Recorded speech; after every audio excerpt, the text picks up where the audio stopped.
And finally this week, we turn to Brazil, where even the Amazon rainforest looks like it's gotten a wax.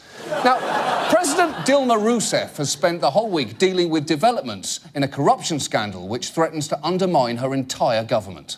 Brazil's Supreme Court has approved an investigation into some of the country's top politicians. They're accused of taking bribes in exchange for lucrative oil contracts from the state-run oil company Petrobras.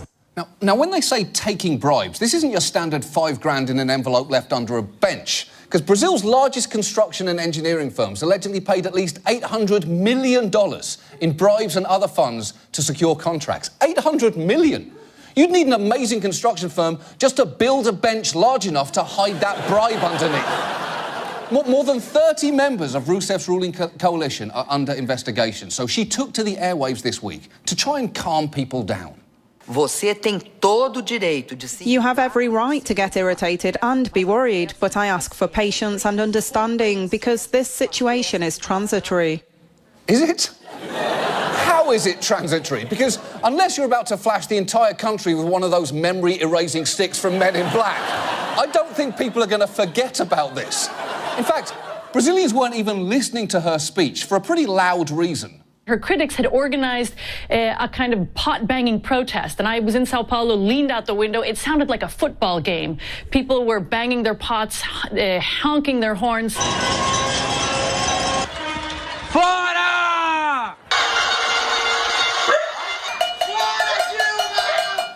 That's actually a real form of protest called panelazo, which has been in South America for years and off-Broadway for decades.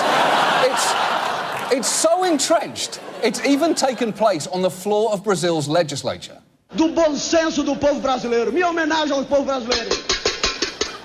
Now, I love everything about that, but the best detail there is the sign language interpreter. Even he is banging invisible pots in disgust. And if you think the Brazilians are overreacting to this story, there is one more thing you should know about Rousseff's involvement in this scandal. President Rousseff chaired the board of Petrobras for 7 years when much of the corruption is believed to have taken place. She's been cleared of any involvement in the scheme. How has she been cleared? She chaired the board of Petrobras while the bribes were... There's only one way to handle this.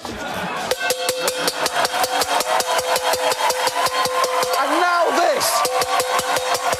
And now.